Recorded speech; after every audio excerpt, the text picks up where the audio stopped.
Friends, ladies and gentlemen, good morning. This book talking about Lim Lian Geok-Soul, the soul of the Malaysian Chinese, of course, this address very appropriately highlight his main focus of his work. But yet, I think when we talk about the spirit of Lim Lian Geok, it actually goes beyond that.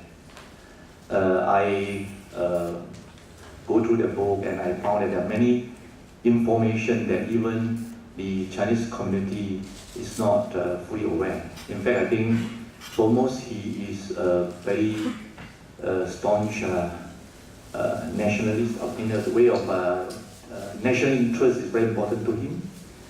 In that famous Malacca meeting, he even prepared for the sake of the achieving independence, prepared to set aside the fight for the vernacular education right temporarily. So he actually, his loyalty towards Malaysia is unquestionable. He talked about Malaysia as a motherland, and more importantly, he also holds very firmly to his multiracial thinking. It is not surprise, maybe surprising to some of us that in the 50s itself, he already had a joint declaration with the Tamil Teachers Association, having meeting with them. He invited to write in Utusan Melayu.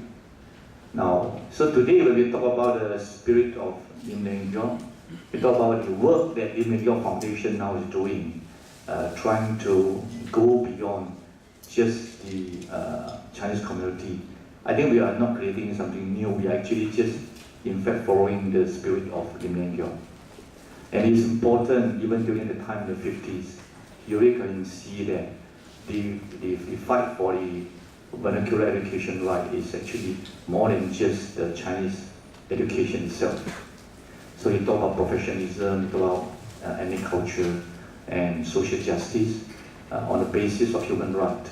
Now all these sound very familiar, but in the 50s, I think you can see that he had a very forward-looking, and that is where I think this book will be very useful for Malaysians who are not Chinese or who can't read Chinese to be able to understand him better.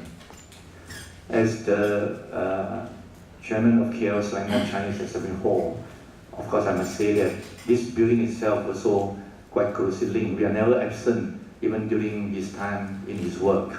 The fight for citizenship, the big meeting that's gathered here, Lim Lian Geok is a prime mover, as the book says, and it is exactly here that we have various meetings and conferences.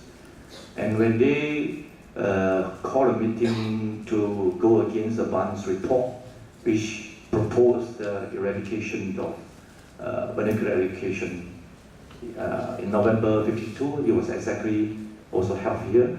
And other than Selangor Chinese Exhibition Hall, there are also Para Chinese Exhibition Hall were involved. Even later in '53 April, when Dong Jiaozhong and together with MCA organized the big gathering to openly oppose the bill, it was again held here.